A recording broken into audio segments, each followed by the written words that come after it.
Hello students, आज आपका topic isomerism का लेक्चर नंबर 3, जिसमें आज हम ऑप्टिकल आइसोमेरिज्म के कुछ पॉइंट्स के बारे में पढ़ेंगे।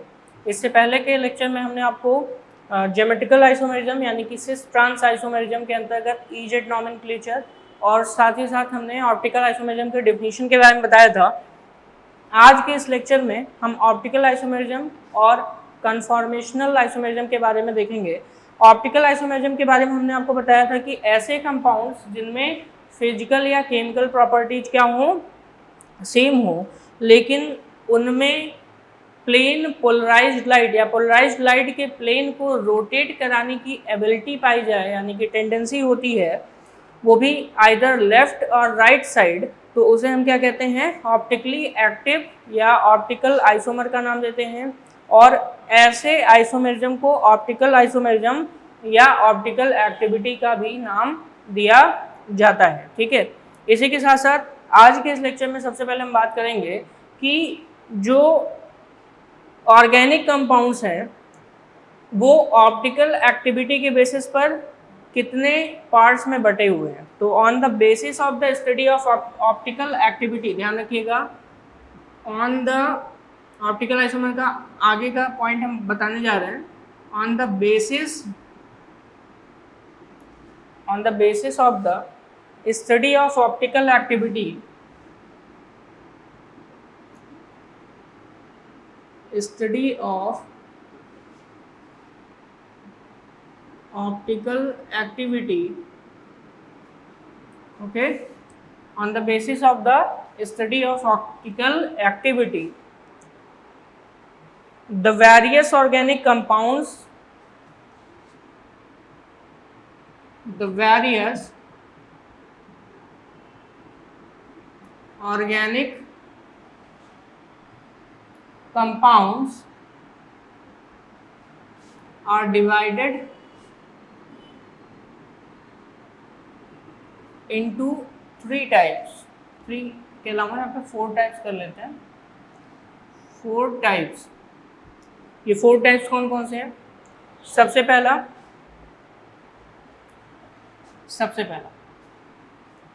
जिसे हम क्या कहते हैं, डेक्स्ट्रो रोटेटरी आइसोमर का नाम देते हैं। डेक्स्ट्रो रोटेटरी आइसोमर, या फिर इसे हम पॉजिटिव साइन से भी लिखते हैं। किस साइन से लिखते हैं? पॉजिटिव साइन से लिखते हैं, या फिर डी फॉर्म भी लिखा जाता है। कौन सा फॉर्म? D form. दूसरा है लीबो रोटेटरी आइसोमर, जिसे हम नेगेटिव से लिखते हैं, या फिर हम इसे एल फॉर्म से लिखते हैं। ठीक है, लीबो रोटेटरी आइसोमर जिसे नेगेटिव या फिर एल फॉर्म से डिनोट किया जाता है।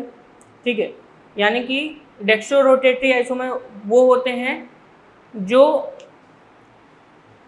प्लेन पोलराइज्ड लाइट या पोलराइज्ड लाइट के प्लेन को क्लॉकवाइज क्या कराते हैं, रोटेट कराते हैं। ठीक है, यानी कि राइट साइड क्या कराते हैं, रोटेट कराते हैं, तो उन्हें हम क्या कहते हैं, डेक्स्ट्रो रोटेटरी आइसोमर का नाम देते हैं, या डी फॉर्म, या इसे हम पॉजिटिव साइन से इंडिकेट करते हैं। लेकिन यहीं पर अगर हम ऐसे ऑप्टिकल आइसोमर की बात करें जो क्या करता है, लेफ्ट साइड यानी कि एंटी क्लॉकवाइज रोटेट कराता है प्लेन ऑफ पोलराइज्ड लाइट को, तो ऐसे आइसोमर को, ऑप्टिकल आइसोमर को हम क्या कहते हैं यहाँ पर, लीबो रोटेटरी आइसोमर, या फिर एल फॉर्म, या फिर हम इसे नेगेटिव साइन से भी इंडिकेट करते हैं।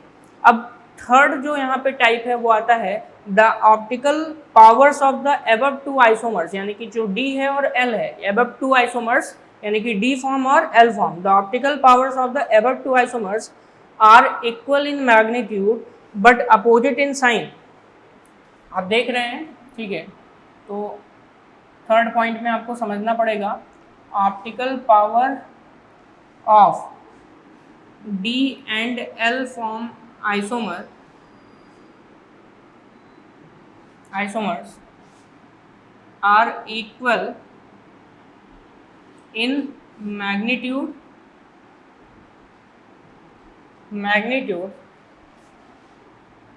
but अपोजिट इन साइन, लेकिन इनका साइन कैसा है, अपोजिट है, एक पॉजिटिव है तो दूसरा नेगेटिव है, but opposite in sign.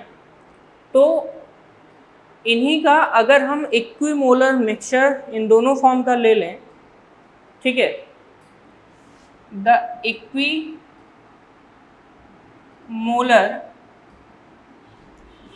Mixture of these two forms, the equimolar mixture of these two forms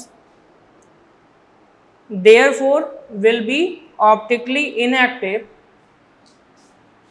therefore will be optically inactive। ध्यान रखिएगा क्योंकि दोनों मैग्नीट्यूड में इक्वल हैं बट साइन अपोजिट है, तो अगर हम इनका इक्विमोलर मिक्सचर ले लें दोनों फॉर्म का तो ये क्या हो जाएंगे, ऑप्टिकली इनएक्टिव होंगे। मिक्सचर का मतलब डी और एल फॉर्म आपस में इक्विमोलर कॉन्स्टिट्यूएंट में हम अगर इसको मिला दें तो दोनों के मिलने से जो रिजल्टेंट मिलेगा वो कैसा हो जाएगा, ऑप्टिकली इनएक्टिव हो जाएगा। और इस मिक्सचर को हम रेसमिक मिक्सचर का नाम देते हैं। इक्विमोलर मिक्सचर को हम क्या कहते हैं, रेसमिक मिक्सचर का नाम देते हैं। इसे हम रेसमिक मिक्सचर का नाम देते हैं, या फिर हम इसे DL फॉर्म भी कहते हैं, DL फॉर्म भी कहते हैं, या फिर हम इसे प्लस माइनस फॉर्म के नाम से भी जानते हैं। DL फॉर्म भी कहते हैं या फिर प्लस माइनस फॉर्म के नाम से जानते हैं, प्लस माइनस मिक्सचर भी कहते हैं। नंबर 4 है, नंबर 4 ऑप्टिकल आइसोमर। अब हम ऐसे ऑप्टिकल आइसोमर की बात कर रहे हैं with a plane of symmetry, with a plane of symmetry, जिसमें प्लेन ऑफ सिमेट्री पाई जाए, इज नोन एज मीजो। ठीक है, इसे हम क्या कहते हैं, मीजो फॉर्म के नाम से जानते हैं, मीजो फॉर्म। ऐसे ऑप्टिकल आइसोमर जिसमें प्लेन ऑफ सिमेट्री पाई जाती है, ठीक है, with a plane of symmetry is called meso isomer, it is optically inactive. कैसे होते हैं, ये भी कैसे होते हैं, ऑप्टिकली इनएक्टिव होते हैं, ऑप्टिकली इनएक्टिव होते हैं। ठीक है, ध्यान रखिएगा यहाँ पर जो ऑप्टिकली इनएक्टिव है वो इंटरनल कंपेंसेशन की वजह से, इंटरनल कंपेंसेशन की वजह से, और यहाँ पे जो ऑप्टिकली इनएक्टिव है ये ड्यू टू एक्सटर्नल कंपेंसेशन की वजह से। ठीक है, तो जो आपका रेसमिक मिक्सचर वो एक्सटर्नल कंपेंसेशन की वजह से क्या है, ऑप्टिकली इनएक्टिव है, लेकिन जो आपका मीजो फॉर्म है ये इंटरनल कंपेंसेशन की वजह से क्या होता है, ऑप्टिकली इनएक्टिव होता है। ठीक है, अच्छा, इंटरनल कंपेंसेशन का मतलब अपर हाफ पोजीशन का जो रोटेशन होगा वो लोअर हाफ पोजीशन के रोटेशन के क्या होगा, अपोजिट होता है, यानी कि उसके द्वारा न्यूट्रलाइज कर दिया जाता है। यानी कि इंटरनल कंपेंसेशन अर्थात मीजो फॉर्म की अगर हम बात करें तो in meso form the upper half part of the molecule is neutralised by the rotation of lower half part of the molecule. ठीक है, चलिए, ये तो आपको यहाँ पे मैंने वेरियस ऑर्गेनिक कंपाउंड्स के क्लासिफिकेशन बताया on the basis of study of optical activity, कौन ऑप्टिकल एक्टिव है कौन ऑप्टिकल एक्टिव नहीं है। अगला है कायरलिटी, अगली रीडिंग है इसके अंतर्गत जिसे आपको पढ़ना है वो है आपका कायरलिटी।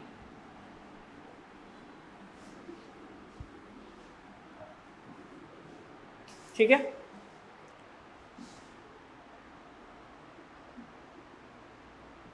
कायरलिटी।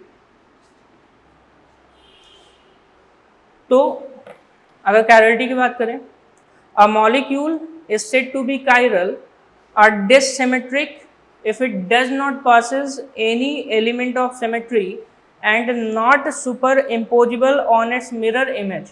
ठीक है, ध्यान रखिएगा, कायरलिटी की अगर हम बात करें तो अगर हम कायरलिटी के अंतर्गत कायरल मॉलिक्यूल की बात करें तो इसकी प्रॉपर्टी क्या होनी चाहिए? कायरल मॉलिक्यूल बोलें आप इसको, या फिर डिसिमेट्रिक बोलें, ठीक है। तो कायरल मॉलिक्यूल, कायरलिटी के अंतर्गत कायरल मॉलिक्यूल या फिर डिसिमेट्रिक मॉलिक्यूल आप इसको बोल सकते हैं। तो इसकी क्या क्या मेन प्रॉपर्टीज हैं, ध्यान रखिएगा। Does not possesses any element of symmetry, does not possesses any element of symmetry. Element of symmetry आपके तीन तरीके के होते हैं, ठीक है। एलिमेंट ऑफ सिमेट्री जो है ये आपका तीन प्रकार का होता है। सबसे पहला वो है प्लेन ऑफ सिमेट्री, दूसरा सेंटर ऑफ सिमेट्री और तीसरा है अल्टरनेटिंग एक्सेस ऑफ सिमेट्री, ठीक है। तीन होते हैं। तो इनमें किसी भी प्रकार का एलिमेंट ऑफ सिमेट्री नहीं पाया जाता है, ठीक है। इसी के साथ साथ not super imposable on it's mirror image, not super imposable on it's mirror image. ध्यान रखिएगा, अगर हम कायरल मॉलिक्यूल की बात करें तो उसके ये मेन दो प्रॉपर्टीज हैं। सबसे पहला, इनमें किसी प्रकार का एलिमेंट ऑफ सिमेट्री नहीं होना चाहिए, और एलिमेंट ऑफ सिमेट्री के साथ साथ ये भी ध्यान रखना है कि इसका जो मिरर इमेज है वो नॉन सुपर इम्पोजिबल होना चाहिए, यानी कि एक दूसरे पर इम्पोज नहीं करना चाहिए, ठीक है। तो इसे हम क्या कहते हैं? कायरल मॉलिक्यूल का नाम देते हैं, ठीक है। और इस फेनोमेना को हम क्या कहते हैं? कायरलिटी के नाम से जानते हैं। This phenomena is known as chirality. इसे हम क्या कहते हैं? ये जो प्रॉपर्टी है इसी को हम क्या कहते हैं? कायरलिटी का नाम देते हैं, ठीक है।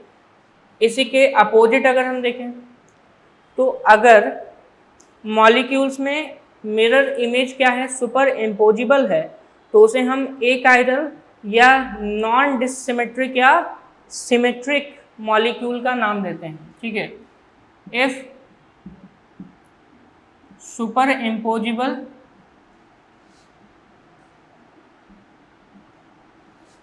मिरर इमेजेस,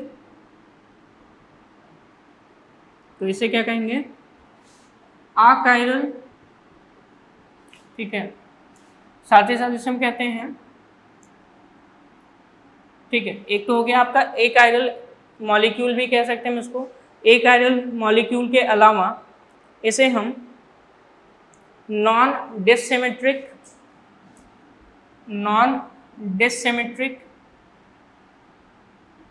या फिर सिमेट्रिकल नाम देते हैं। नॉन डिसिमेट्रिक या फिर सिमेट्रिकल का नाम देते हैं अगर मिरर इमेजेस क्या हो?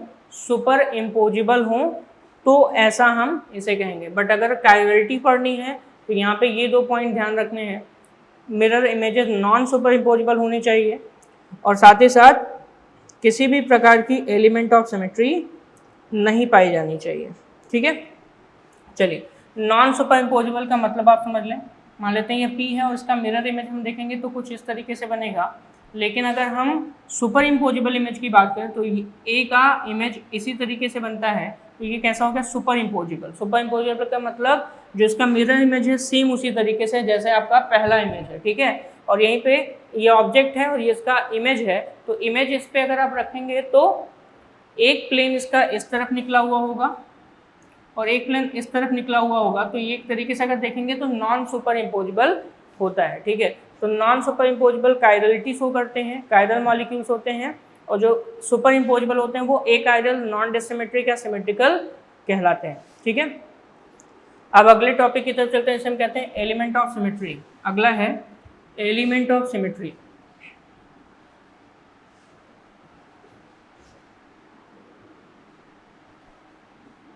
एलिमेंट ऑफ सिमेट्री,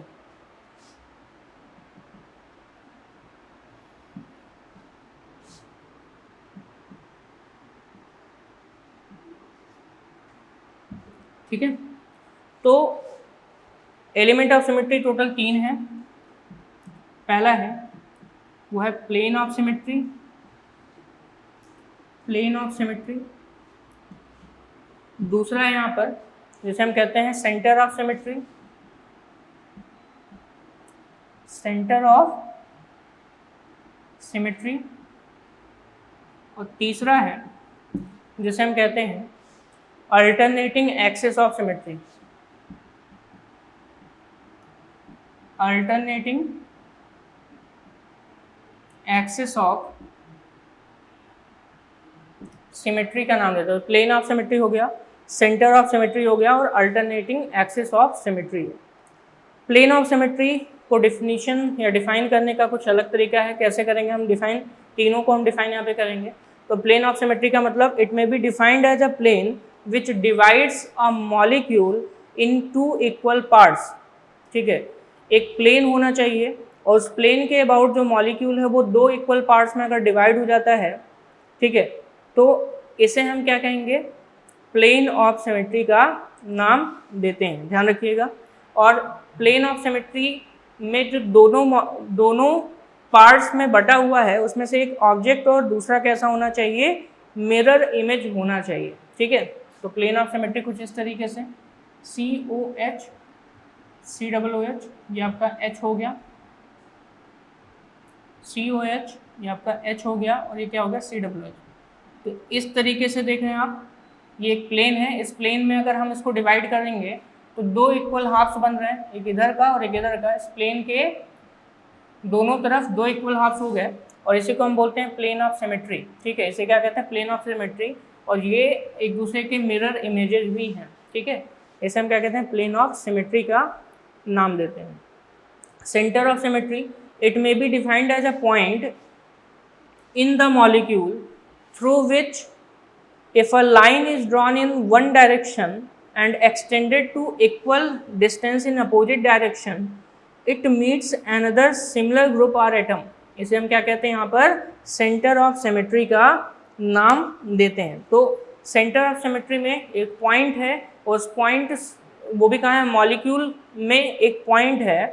ठीक है, और उस मॉलिक्यूल को अगर हम या उस पॉइंट से अगर हम एक लाइन एक डायरेक्शन में ड्रा करें और दूसरी डायरेक्शन में भी हम लाइन को ड्रा करें तो सेम डिस्टेंस पर अगर सेम मॉलिक्यूल्स पाए जाते हैं, वो भी अपोजिट डायरेक्शन में, तो इसे हम क्या कहते हैं, सेंटर ऑफ सिमेट्री का नाम देते हैं। ठीक है, सेंटर ऑफ सिमेट्री के एक एग्जांपल आपको हम यहाँ पे बताने जा रहे हैं। ठीक है, अगला एग्जांपल यहाँ पे है कुछ इस तरीके से, C के साथ NHCO, NHCO, CONH, यहाँ पर क्या है, CH3 लगा हुआ है। ठीक है, यहाँ पर भी CH3 है, ये हो गया H, ये हो गया H। ठीक है, ये सिस फॉर्म में है। सिस फॉर्म में से हम कहेंगे डाईमेथाइल डाईकीटो पाइपिराजीन, इसे क्या कहते हैं, सिस में है डाईमेथाइल डाईकीटो पिपराजीन, पिपराजीन का नाम लेते हैं। ठीक है, यहीं पे अगला वो है ट्रांस के फॉर्म में डाईमेथाइल डाईकीटो पिपराजीन। ठीक है, कैसे है, सेम इसी तरीके से, बस ग्रुप्स जो हैं वो अलग हो जाएंगे। यहाँ पर H हो गया, यहाँ पे CH3 हो गया और यहाँ पे CH3 पहले से था और ये क्या हो गया, H हो गया। तो ये ऐसे ऐसे हैं, यानी कि इसको किस फॉर्म में लिखेंगे, ट्रांसफॉर्म। इसी का कैसा फॉर्म है, ट्रांसफॉर्म। यहाँ पे अगर आप देखेंगे तो एक पॉइंट ले लिया, ये पॉइंट बताता है किसके बारे में, सेंटर ऑफ सिमेट्री के बारे में। किसके बारे में बताएगा, सेंटर ऑफ सिमेट्री के बारे में। ठीक है, सिस अगर हम यहाँ की बात करें तो यहाँ पर ये सेंटर ऑफ सिमेट्री पाई जाएगी और सेंटर ऑफ सिमेट्री के कारण, ठीक है, सेंटर ऑफ सिमेट्री के कारण ये कैसा होगा, ऑप्टिकली इनएक्टिव होगा। ऑप्टिकली इनएक्टिव, जैसा कि मैंने आपको बताया, ऑप्टिकली एक्टिव आइसोमर वही होते हैं जिनमें किसी भी प्रकार का एलिमेंट ऑफ सिमेट्री नहीं पाया जाएगा। तो सिस में तो एलिमेंट ऑफ सिमेट्री नहीं है, लेकिन अगर ट्रांस की हम बात करें तो ट्रांस में एलिमेंट ऑफ सिमेट्री पाई जाती है, ठीक है, जिसे हम क्या कहते हैं सेंटर ऑफ सिमेट्री, और इसी वजह से ये कैसा होता है ऑप्टिकली इनएक्टिव होता है। फिर से मैं सेंटर ऑफ सिमेट्री की डेफिनेशन बता देता हूँ कि अगर हमारे पास मॉलिक्यूल में कोई एक ऐसा पॉइंट है जिससे लाइन को हम एक डायरेक्शन में ड्रॉ करते हैं और उसी लाइन को हम दूसरे डायरेक्शन में इक्वल डिस्टेंस ड्रॉ करते हैं, तो it meets another similar group or atoms, ठीक है। तो क्या होगा, सिमिलर ग्रुप या एटम्स को क्या करता है, मीट करता है, तो उसे हम क्या कहते हैं ऑप्टिकली इनएक्टिव का नाम देंगे। क्लियर। यहाँ पे अगर आप देखेंगे तो यहाँ पे अगर हम एक पॉइंट ले लेते हैं तो ये ग्रुप यहाँ पे सेम है, बट ये दोनों आपस में डिफरेंट है, बट यही चीज़ अगर इनके लिए हम करते हैं तो सेम आपको मिलता है, और इसी वजह से सेंटर ऑफ सिमेट्री पाई जाती है किसमें, ट्रांसफॉर्म में, जो कि ऑप्टिकली इनएक्टिव आइसोमर की तरह बिहेव करता है। नेक्स्ट है आपका अल्टरनेटिंग एक्सिस ऑफ सिमेट्री, ठीक है। ये आपका एग्जांपल था प्लेन ऑफ सिमेट्री का, ये एग्जांपल था सेंटर ऑफ सिमेट्री का। नेक्स्ट है यहाँ पर alternating axis of symmetry,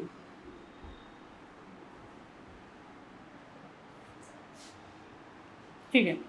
alternating axis of symmetry की अगर हम बात करें तो a molecule is said to be possess an alternating axis of symmetry if an orientation indistinguishable from the original is obtained when molecule is rotated q degree, यानी कि किसी degree पर हम मॉलिक्यूल को अगर रोटेट कराते हैं और रोटेट कराने पर, ठीक है, हमेशा हमको एक प्रकार से सेम मिलता है, ठीक है। तो रोटेशन कराने पर, अल्टरनेटिंग एक्सिस ऑफ सिमेट्री पे रोटेट कराने पर जब मॉलिक्यूल्स या मिरर इमेजेस जो हैं एक दूसरे के लगभग सेम मिलते हैं, तो इसे हम क्या कहते हैं अल्टरनेटिंग एक्सिस ऑफ सिमेट्री, या एक्सिस ऑफ सिमेट्री के बेसिस पर हम इसको क्या कहेंगे अल्टरनेटिंग एक्सिस ऑफ सिमेट्री। जैसे कि एक एग्जांपल आप यहाँ पे देख सकते हैं, ठीक, एग्जांपल के तौर पर कुछ इस तरीके से है, यहाँ पे Cl है, ये हो गया F, ये हो गया H है, ये कौन सा आपका Cl है, और यहाँ पर भी क्या है H है और F है, ठीक है।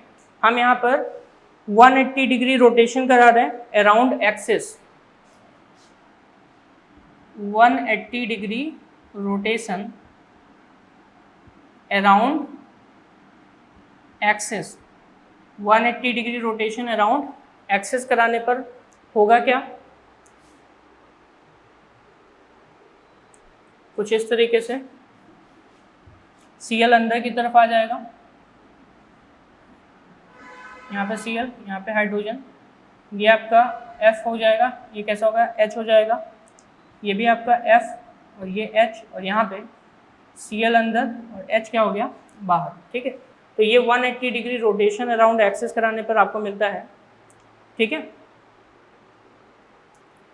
हाँ, यहाँ पे थोड़ा ध्यान रखिएगा, F भी है तो ये भी रोटेट करेगा, यहाँ पे H मिलेगा, ये आपको F मिलेगा, ठीक है। तो इस प्रकार से जो सिमेट्री पाई जाती है उसे हम क्या कहते हैं alternating axis of symmetry, alternating axis of symmetry कहते हैं, ठीक है। और अगर हम इसका क्या कराते हैं मिरर इमेज बनाते हैं तो इसका जो मिरर इमेज मिलेगा वो सेम आपको इसी तरीके से मिलेगा। तो 180 डिग्री रोटेशन अबाउट एक्सिस कराने पर जो मिरर इमेज बनेगा, यानी कि जो भी हमें ऑब्जेक्ट मिलेगा उसका मिरर इमेज अगर हम देखें तो इनिशियली ओरिजिनल के साथ ये क्या करता है मैच करता है, तो इसे हम क्या कहते हैं अल्टरनेटिंग एक्सिस ऑफ सिमेट्री का नाम देते हैं, क्योंकि हमने 180 डिग्री रोटेशन अराउंड एक्सिस करवाया है, ठीक है। और इसीलिए इसको हम अल्टरनेटिंग एक्सिस ऑफ सिमेट्री के नाम से जानते हैं, ठीक है। नेक्स्ट हेडिंग है आपका symmetric, asymmetric and dissymmetric molecule. Element of symmetry के बाद अगला है symmetric, asymmetric, symmetric,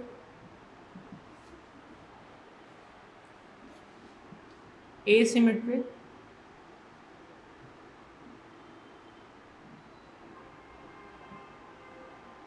asymmetric and डाइसिमेट्रिक।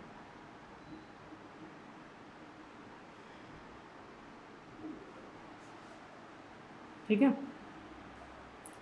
चलिए सबसे पहले हम सिमेट्रिक मॉलिक्यूल की बात करेंगे। If any symmetry is present in the molecule then the molecule will be symmetric molecule. Any symmetry present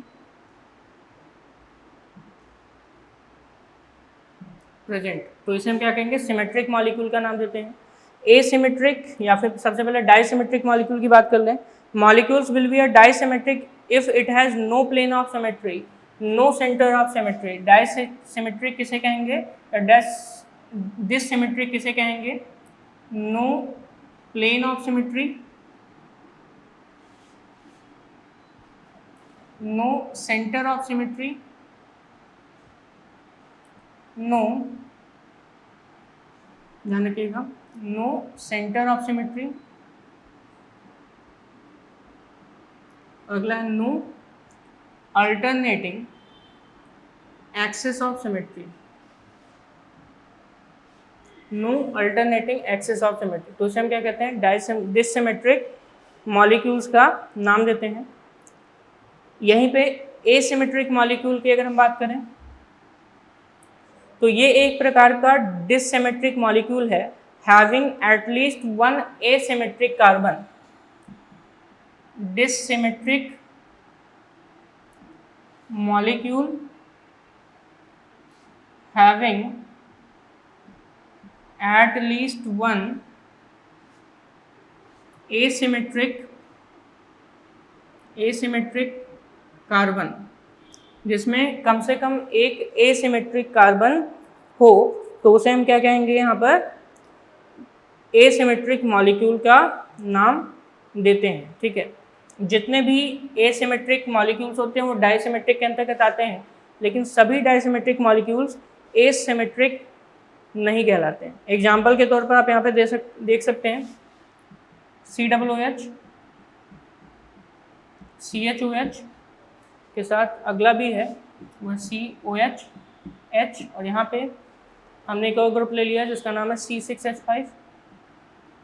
ठीक है, तो यहाँ पे कायरल कार्बन कितने हैं, 2, एक कायरल कार्बन और ये दूसरा कायरल कार्बन हो गया। तो इनमें no plane of symmetry, no plane of symmetry. ठीक है, इनमें ना तो प्लेन ऑफ सिमेट्री है, साथ ही साथ ये डिसिमेट्रिक मॉलिक्यूल है। डिसिमेट्रिक की वजह से ये असिमेट्रिक मॉलिक्यूल भी कहलाते हैं। तो no plane of symmetry, dissymmetric molecule और एसिमेट्रिक मॉलिक्यूल के अंतर्गत आते हैं। यहीं पे अगला है OH, CHO, यहाँ पे हाइड्रोजन, और ये आपका C6H5। तो ये भी आपका कैसा है, इनमें भी नो प्लेन ऑफ सिमेट्री है, सेम ऐसे, सेम ये भी है नो प्लेन ऑफ सिमेट्री। ना ही यहाँ पे नो प्लेन ऑफ सिमेट्री के कारण ये डिसिमेट्रिक है, और डिसिमेट्रिक के कारण ये एसिमेट्रिक मॉलिक्यूल के अंतर्गत भी आता है। ठीक है, तो आपको ये तो समझ में आ गया होगा कि सिमेट्रिक मॉलिक्यूल किसे कहते हैं, जिसमें कोई ना कोई एनी सिमेट्री प्रेजेंट हो, चाहे वो प्लेन ऑफ सिमेट्री हो, चाहे सेंटर ऑफ सिमेट्री हो, या फिर अल्टरनेटिंग एक्सिस ऑफ सिमेट्री हो। लेकिन अगर हम एसिमेट्रिक मॉलिक्यूल की बात करें तो एसिमेट्रिक में डाइसिमेट्रिक मॉलिक्यूल आता है। ठीक है, और डाइसिमेट्रिक मॉलिक्यूल में से किसी एक कार्बन जो है वो एसिमेट्रिक हो, यानी कि कायरल कार्बन एटम होना चाहिए। ठीक है, नेक्स्ट है आपका कायरल या फिर एसिमेट्रिक कार्बन एटम। ये ध्यान रखिएगा, इस टर्म की बात करते हैं। एसिमेट्रिक कार्बन एटम को हम जनरली क्या बोलते हैं, कायरल कार्बन एटम भी कहते हैं।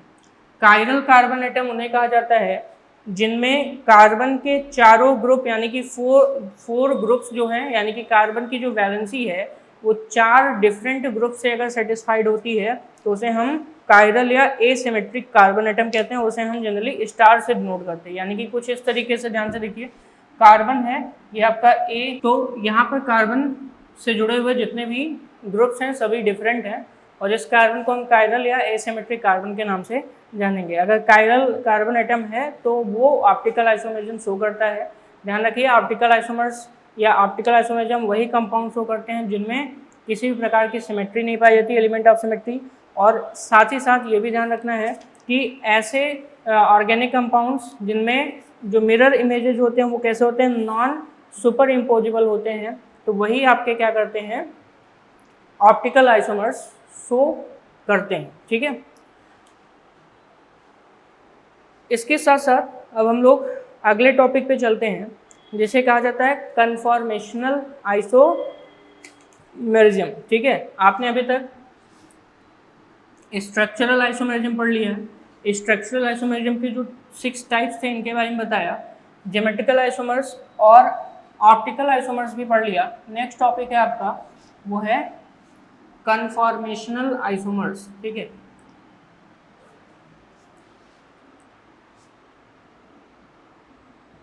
Conformational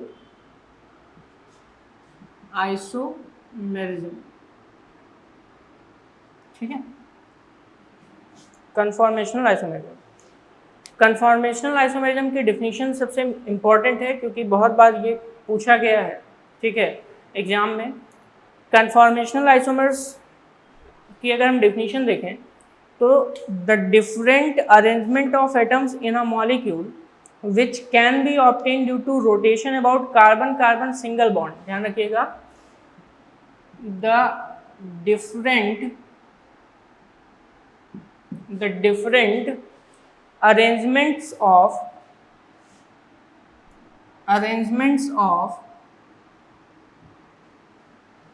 atoms, the different arrangements of atoms in a molecule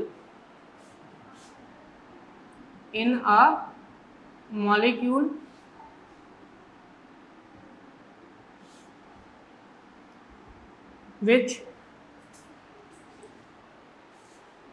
can be obtained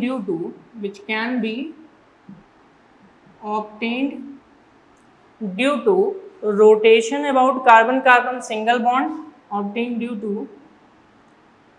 rotation about carbon carbon single bond,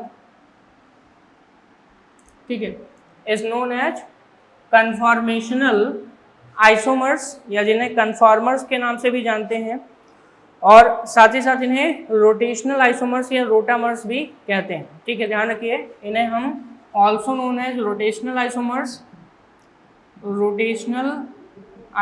भी कहते हैं, या फिर हम इसे रोटामर्स के नाम से जानते हैं। ठीक है, या फिर कन्फॉर्मर्स भी कह सकते हैं। This type of isomerism is found in alkanes and cycloalkanes and their substituted derivatives. ध्यान रखिएगा, कहाँ कहाँ पाए जाते हैं, एल्केन्स हो गया and cycloalkanes and their substituted derivatives. तो इनके जो सब्स्टिट्यूटेड डेरिवेटिव्स हैं इनमें भी कन्फॉर्मेशनल आइसोमर्स या कन्फॉर्मेशनल आइसोमेरिज्म पाए जाते हैं। ठीक है, चलिए, कन्फॉर्मेशनल आइसोमेरिज्म हमेशा क्यों होता है, कार्बन कार्बन सिंगल बॉन्ड के अबाउट रोटेशन से होता है। ठीक है, ध्यान रखिए, it may be noted that rotation about a carbon-carbon sigma bond is not completely free। ध्यान रखिएगा, carbon-carbon sigma bond rotation is not completely free। ठीक है, याद रखिए, ये जो है आपका यानी कि कार्बन कार्बन सिंगल बॉन्ड के अबाउट जो रोटेशन है कम्प्लीटली फ्री नहीं होता है। ठीक है, और ऐसा इसलिए है क्योंकि रोटेशन कराने में कुछ एनर्जी की ज़रूरत पड़ती है। डिफरेंट बॉन्ड के पास एक एनर्जी बैरियर होता है और उस एनर्जी बैरियर के हिसाब से इनका जो रोटेशन है वो कम्प्लीटली फ्री नहीं होता है। ठीक है, there is a possibility of weak repulsive interaction between the bonds और electron pairs of the bond. ठीक है, ध्यान रखिएगा, रिपल्सिव इंटरैक्शन क्या होता है? Repulsive interaction between the bonds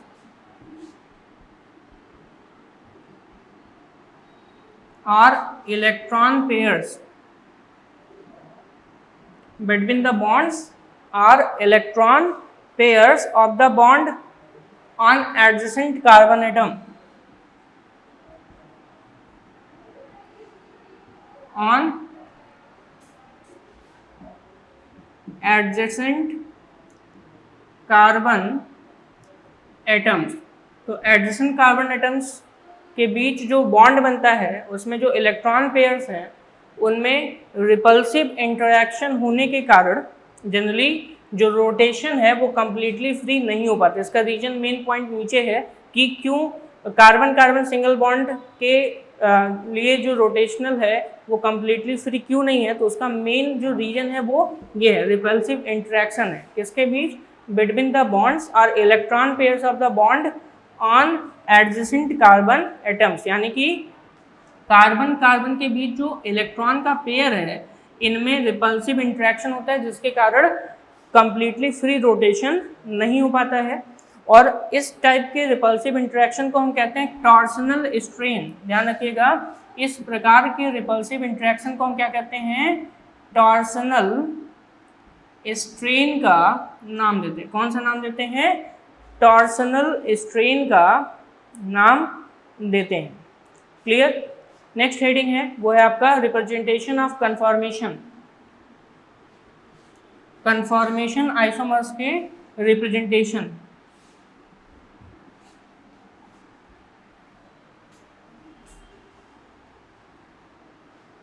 conformational isomerism के अंतर्गत अगला है representation of conformations. Representation of conformations. ठीक है, सबसे पहला है वो है आपका सॉ-हॉर्स रिप्रेजेंटेशन और दूसरा है न्यूमान प्रोजेक्शन। जनरली कन्फॉर्मर्स को यानी कि जो भी कन्फॉर्मेशनल आइसोमर्स हैं उन्हें हम दो प्रकार से रिप्रेजेंट करते हैं। ठीक है, वो कौन कौन से हैं? सबसे पहला है आपका सॉ-हॉर्स रिप्रेजेंटेशन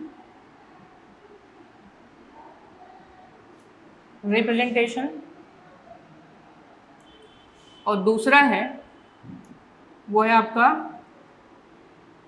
न्यूमान्स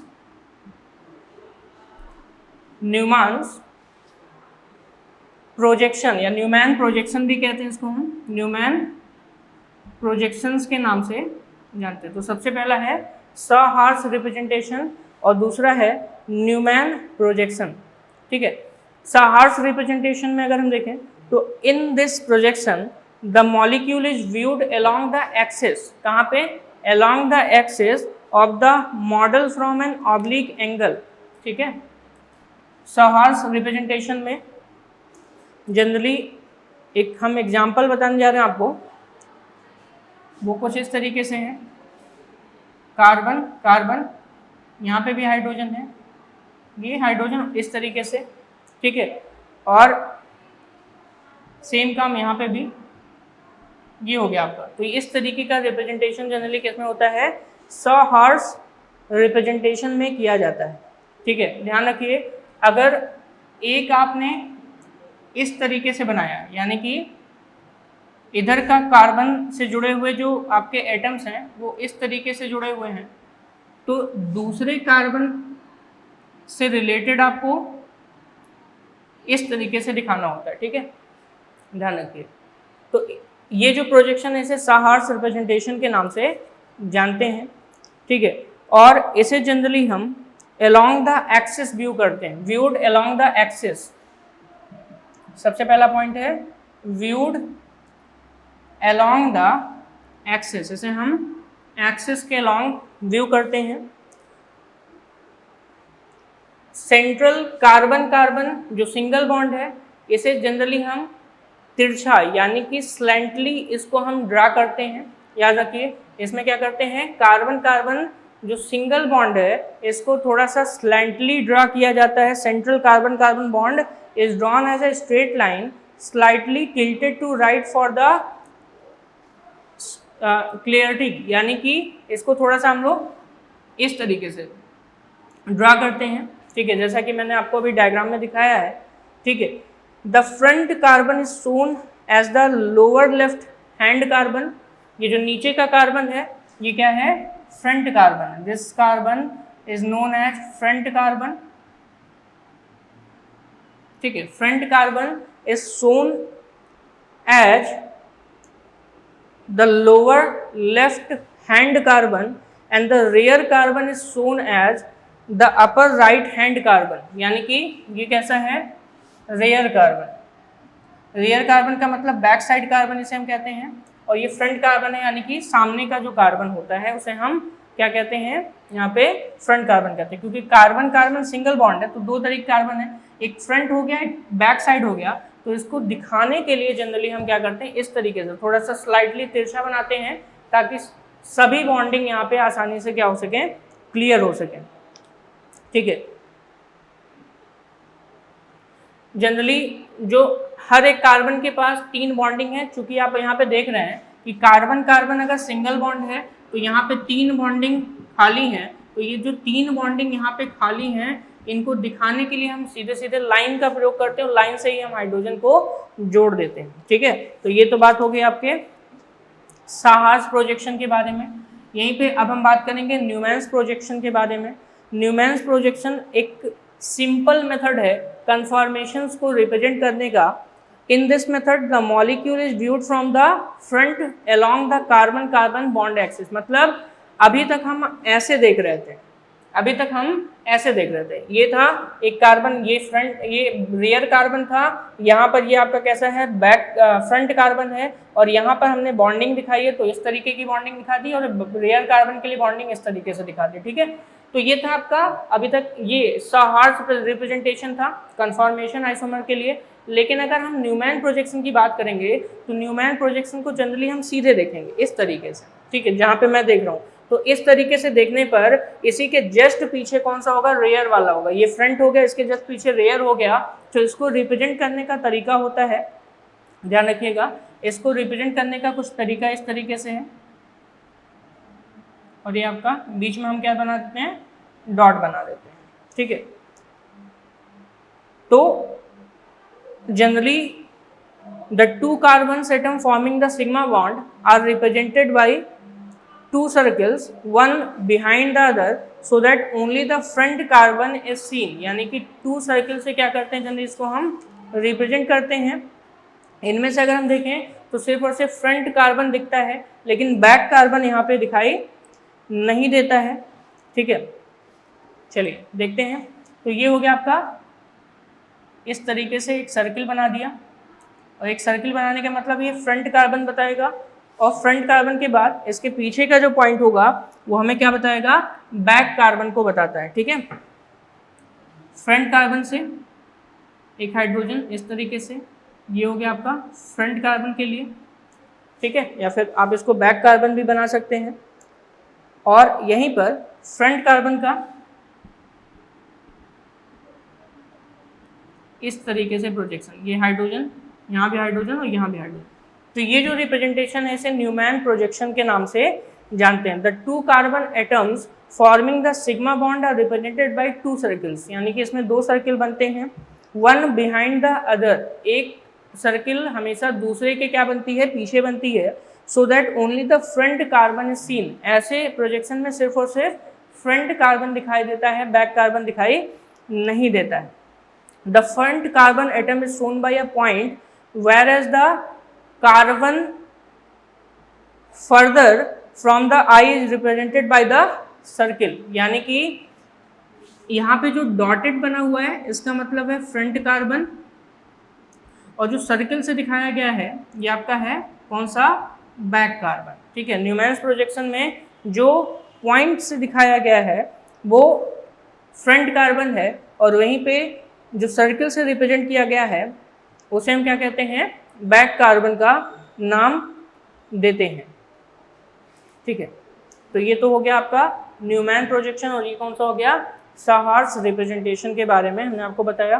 चलिए अब हम यहाँ पे एल्केन्स के कन्फॉर्मेशंस के बारे में देख लेते हैं, ठीक है, कि एल्केन्स का कन्फॉर्मेशन कौन कौन से हैं।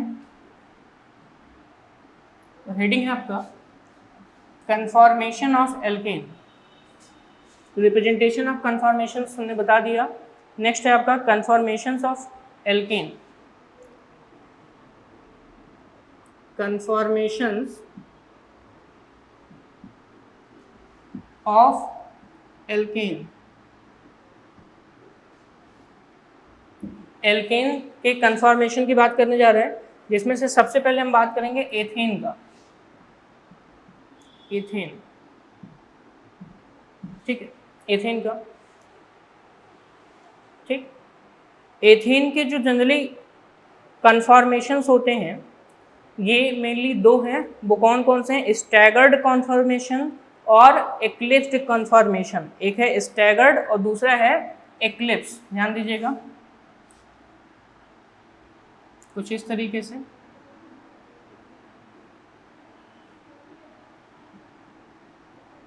ये हो गया आपका, और यहीं पर इस तरीके से अगर बना हो, ये हाइड्रोजन, यहाँ पे हाइड्रोजन, ये हाइड्रोजन, हाइड्रोजन, हाइड्रोजन, हाइड्रोजन, ठीक है। तो इस तरीके से जो कन्फॉर्मेशन होता है उसे हम क्या कहते हैं, स्टैगर्ड कन्फॉर्मेशन का नाम देते हैं, स्टैगर्ड। और अगर स्टैगर्ड कन्फॉर्मेशन को हम 60 डिग्री रोटेट करा दें तो 60 डिग्री रोटेट कराने पर एक्लिप्स्ड कन्फॉर्मेशन बन जाता है। कितने डिग्री रोटेट कराना है, 60 डिग्री, यानी कि 60 डिग्री अगर हम आगे रोटेट कराएं या पीछे रोटेट कराएं तो स्टैगर्ड को आगे रोटेट कराएंगे तो भी आपका एक्लिप्स्ड बनेगा, और अगर इसी को पीछे भी रोटेट करा देंगे तो भी आपका क्या बनेगा, एक्लिप्स्ड कन्फॉर्मेशन बनता है, ठीक है। कैसे एक्लिप्स दिखाएंगे आप इसको, किसी एक कार्बन को रोक करके दूसरे कार्बन को क्या करना है, आपको रोटेट कराना है। तो हम जनरली बैक कार्बन को क्या कराएंगे या फ्रंट कार्बन को ही रोटेट करा देते हैं। तो फ्रंट कार्बन को चलिए रोटेट कराते हैं, ठीक है। फ्रंट कार्बन को रोटेट कराने पर कुछ इस तरीके से आपको मिलेगा, ये आपका यहाँ पर पहले से ही बना हुआ था, जिसको हम क्या कहते हैं, बैक कार्बन। और बैक कार्बन के 60 डिग्री रोटेट करा तो ये H यहाँ पे शिफ्ट हो जाएगा, ठीक है। एक H पहले से यहाँ पे था, ये भी हो गया, ये वाला H यहाँ पे शिफ्ट हो जाएगा, और ये जो H था बॉन्ड से जुड़ा हुआ ये यहाँ पे शिफ्ट हो गया। तो इस तरीके का जो कॉन्फ़िगरेशन मिलता है, सॉरी कॉन्फॉर्मेशन मिलता है, तो इसे हम क्या कहते हैं, एक्लिप्स्ड कन्फॉर्मेशन का नाम देते हैं। इससे पहले आपने स्टैगर्ड देखा और इस तरीके से हमने बनाया, तो इसको क्या कहते हैं, एक्लिप्स्ड कन्फॉर्मेशन कहते हैं। तो कन्फॉर्मेशन ऑफ एथेन दो हैं, स्टैगर्ड और एक्लिप्स्ड, ठीक है। चलिए नेक्स्ट है आपका कि स्टेबिलिटी कैसी होगी। Staggered conformation of ethane is more stable than eclipsed. ध्यान रखिएगा ये ज़्यादा स्टेबल होता है। Staggered conformation of ethane is more stable than eclipsed, क्योंकि इनमें जो रिपल्शन है वो कम है, लेकिन यहाँ पे रिपल्शन ज़्यादा होता है, इसलिए एक्लिप्स्ड जो है वो आपका स्टेबिलिटी या स्टेबल ज़्यादा स्टेबल नहीं होता है। ज़्यादा स्टेबल कौन है, स्टैगर्ड कन्फॉर्मेशन ज़्यादा स्टेबल होता है। नेक्स्ट है आपका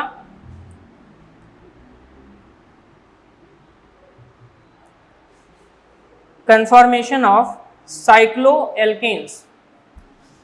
अभी तक आपने एल्केन्स के लिए पढ़ा, सेम ऐसे आप साइक्लोएल्केन्स के लिए पढ़ेंगे। कन्फॉर्मेशनल ऑफ साइक्लोएल्केन्स, लेकिन साइक्लोएल्केन्स पढ़ने से पहले भी हम लोग एक बार ब्यूटेन का कन्फॉर्मेशन पढ़ लेते हैं। तो कन्फॉर्मेशंस ऑफ ब्यूटेन जो कि एल्केन के अंतर्गत ही आता है, साइक्लोएल्केन हम लोग इसके बाद पढ़ेंगे, क्योंकि ब्यूटेन में भी कुछ एक्स्ट्रा भी हैं, जैसे कि गॉचे या फिर स्क्यू फॉर्म भी होता है, फुल्ली एक्लिप्स्ड होता है, एंटी साथ ही साथ एक्लिप्स्ड या फिर एक्लिप्स्ड भी हम इसको कहते हैं। चलिए ब्यूटेन का जनरली फार्मूला होता है CH3 CH2 CH2 CH3, ये फार्मूला होता है, यानी कि C4H10, C4H10 इसका मॉलिक्यूलर फार्मूला है। और स्ट्रक्चर आप देखेंगे चेन लाइक स्ट्रक्चर आपका इस तरीके से है। तो सबसे पहले यहाँ पर इस कार्बन की बात करें, कार्बन कार्बन सिंगल बॉन्ड की, तो इस कार्बन से 2 हाइड्रोजन, एक CH3 जुड़ा हुआ है, उस कार्बन से भी 2 हाइड्रोजन और एक CH3 जुड़ा हुआ है। और इसी को हमें क्या करना है, न्यूमैन्स प्रोजेक्शन के हिसाब से रिप्रेजेंट करना है। ठीक है, तो चलिए सबसे पहले हम फ्रंट को रिप्रेजेंट करते हैं, फिर बैक को। ये फ्रंट हो गया, फ्रंट से यहाँ पर जुड़ा हुआ है वो मानते हैं हाइड्रोजन, हाइड्रोजन और CH3, और यहीं पे ये हो गया CH3, यहाँ पे हो गया हाइड्रोजन, और ये हो गया आपका हाइड्रोजन। तो ये क्या हो गया, बैक कार्बन से। ठीक है, यानी कि सर्किल से दिखाया गया है बैक कार्बन को। ये पहला है जिसे एंटी के नाम से जानते हैं, फर्स्ट एंटी। एंटी इसलिए बोला गया है क्योंकि CH3 और CH3 आपस में एक दूसरे के अपोजिट हैं। नेक्स्ट, अगर हम इसको 60 डिग्री रोटेट करा दें तो इसे हम क्या कहते हैं, एक्लिप्स्ड फॉर्म कहते हैं। 60 डिग्री रोटेट कराने पर ये CH3 यहाँ पे चला आएगा। ठीक है, किसी भी एक को रोटेट करा सकते हैं, चाहे आप इस बैक कार्बन को ही रोटेट कराएं या फ्रंट कार्बन को रोटेट कराएं। तो जनरली हम ऐसे करा देते हैं, ये CH3 पहले से था, इसके साथ अब हाइड्रोजन आ गया। ठीक है, ये हाइड्रोजन यहाँ शिफ्ट हो जाएगा और ये जो CH3 है यहाँ पर शिफ्ट हो जाएगा। ठीक है, तो या फिर राइट साइड रोटेट करना है 60 डिग्री इस तरीके से। तो हाइड्रोजन ये शिफ्ट यहाँ पे हो गया है, अगला हाइड्रोजन इधर शिफ्ट हो जाएगा। ठीक है, तो कुछ इस तरीके से ये H हो गया, ये भी H हो गया, और यहाँ पे देखेंगे H है, अगला क्या है, CH3। ठीक है, इस तरीके का जो स्ट्रक्चर आप देख रहे हैं ये है आपका एक्लिप्स्ड फॉर्म।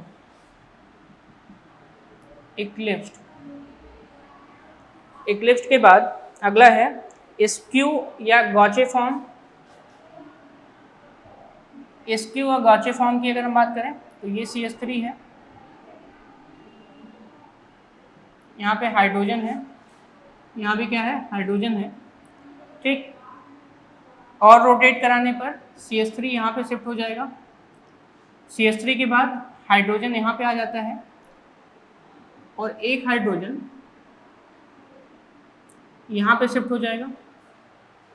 ठीक है, तो ये आपका हुआ स्क्यू और गॉचे फॉर्म, थर्ड कन्फॉर्मर्स, ये सेकंड कन्फॉर्मर्स। ठीक है, तो फर्स्ट सेकंड थर्ड स्क्यू या गॉचे फॉर्म। फिर 60 डिग्री और रोटेट कराने पर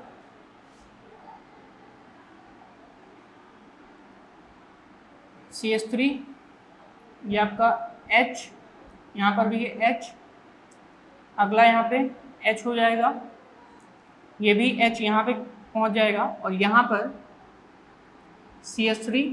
तो इसे हम कहते हैं फुल्ली एक्लिप्स्ड का नाम देते हैं। ये फोर्थ कन्फॉर्मर यहाँ पे है, फुल्ली एक्लिप्स्ड कन्फॉर्मर। ठीक है, फुल्ली एक्लिप्स्ड के बाद फिर से 60 डिग्री अगर रोटेट कराते हैं तो इस तरीके से CH3, ये हाइड्रोजन, यहाँ पे भी क्या है, हाइड्रोजन है। ठीक है, ये आपका CH3, ये आपका हाइड्रोजन, और ये हाइड्रोजन हो गया। स्क्यू और गॉचे फॉर्म इसको कहते हैं, स्क्यू और गॉचे फॉर्म नंबर 5, जो कि सेम है किसकी तरह, यहाँ पर सेम है थर्ड, जैसा थर्ड है वैसे ही आप देख रहे होंगे, बस CH3 यहाँ पे था, वो CH3 यहाँ पे है। ठीक है, चलो नेक्स्ट है आपका एक्लिप्स्ड फॉर्मेशन।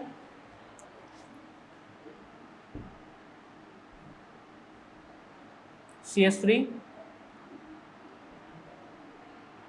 हाइड्रोजन यहाँ पे हो गया, फिर CH3 है, यहाँ पे आपका हाइड्रोजन है, और ये हो गया आपका हाइड्रोजन हो गया। तो ये कैसा हो गया? इक्लिप्स्ड। नंबर 6। अगर आप सेस्कियो और गॉचे की बात करेंगे तो सेम एज कैसा है? Third conformation. और इस इक्लिप्स की बात करेंगे तो सेम एज कैसा है? सेकेंड। और इस प्रकार से आप देख रहे हैं कि जनरली ब्यूटेन जो है वो मेनली 4 टाइप्स का यहाँ पर कन्फॉर्मेशन शो कर रहा है। और वो 4 टाइप्स के कौन कौन से हैं? एक है आपका एंटी, फिर एक्लिप्स्ड, फुल्ली एक्लिप्स्ड और स्क्यू या गॉचे फॉर्म। ठीक है, और ध्यान में ये रखना है कि जनरली अगर आर्डर ऑफ स्टेबिलिटी की बात करें तो सबसे ज़्यादा स्टेबिलिटी होती है वो है एंटी की। सबसे ज़्यादा स्टेबिलिटी किसकी है? एंटी की। एंटी के बाद स्टेबिलिटी होती है स्क्यू या गॉचे फॉर्म की, स्क्यू या गॉचे फॉर्म की। स्क्यू या गॉचे फॉर्म के बाद होता है पार्शियली इक्लिप्स्ड की, और सबसे लास्ट में होती है वो होती है फुल्ली इक्लिप्स्ड की। ठीक है, तो ये है ऑर्डर ऑफ स्टेबिलिटी, ये है ऑर्डर ऑफ स्टेबिलिटी। तो स्टेबिलिटी का ऑर्डर है एंटी, स्क्यू, पार्शियली इक्लिप्स्ड और फुल्ली इक्लिप्स्ड। ये आपके ऑर्डर ऑफ स्टेबिलिटी के अंतर्गत आते हैं। ठीक है, नेक्स्ट है आपका यहाँ पर जिसे हम कहते हैं कन्फॉर्मेशन ऑफ साइक्लोएल्केन्स। ये हमने ब्यूटेन्स के अंतर्गत बताया है। 60 डिग्री हर एक कार्बन को रोक करके दूसरे कार्बन को रोटेट कराने पर पहले एंटी कन्फॉर्मेशन था, फिर आपको एक्लिप्स्ड मिलता है, एक्लिप्स्ड के बाद स्क्यू या गॉचे कन्फॉर्मेशन मिलता है, और गॉचे के बाद फुल्ली एक्लिप्स्ड कन्फॉर्मेशन आपको मिलता है। स्टेबिलिटी का ऑर्डर जरूर याद कर लीजिएगा। सबसे ज़्यादा स्टेबल एंटी है, फिर स्क्यू है, फिर पार्शियली इक्लिप्स्ड है, और फिर फुल्ली इक्लिप्स्ड है। अच्छा, फुल्ली इक्लिप्स्ड में क्या होता है? रिपल्सन बहुत ज़्यादा है, इसलिए स्टेबिलिटी सबसे कम होती है। रिपल्सन के बेसिस पर स्टेबिलिटी जनरली और टॉर्सनल स्ट्रेन के बेसिस पर जो स्टेबिलिटी है वो कंसीडर की जाती है। ठीक है, चलिए अब हम बात करेंगे कन्फॉर्मेशंस ऑफ साइक्लोएल्केन्स, जिसमें से हम साइक्लोहेक्सेन की बात करेंगे। कन्फॉर्मेशंस ऑफ साइक्लोहेक्सेन जो कि साइक्लोएल्केन के अंतर्गत पढ़ा जाता है। ठीक है, इसका फॉर्मूला है C6H12। कितना है? C6H12। ठीक है, C6H12। ठीक, जनरली जो 6 मेंबर्ड साइक्लिक कंपाउंड है ये मोस्ट स्टेबल होता है because they can exist in a conformation, क्योंकि इनमें कन्फॉर्मेशनल आइसोमेरिज्म पाया जाता है that is almost completely free of strain. ध्यान रखिएगा, ये जनरली ऑलमोस्ट क्या होता है?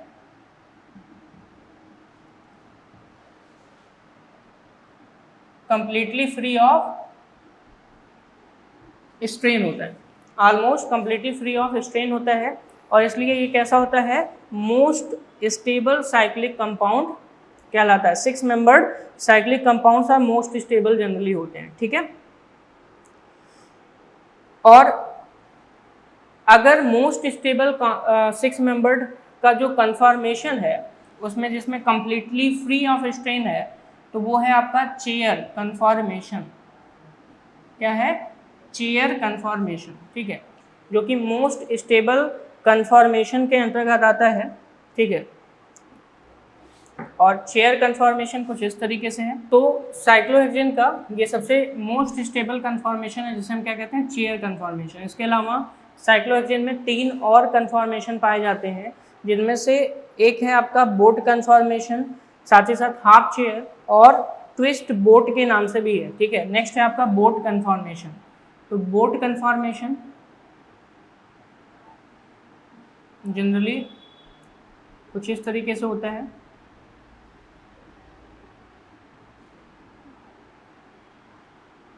ठीक है, ये कौन सा है, बोट कन्फॉर्मेशन के अंतर्गत आता है। ठीक है, बोट कन्फॉर्मेशन, ठीक है, बोट के अलावा ट्विस्ट बोट,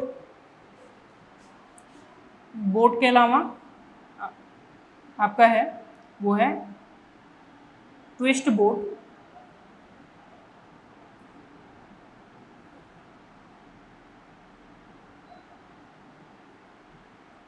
ठीक है, नेक्स्ट है आपका इसके अंतर्गत वो है ट्विस्ट बोट।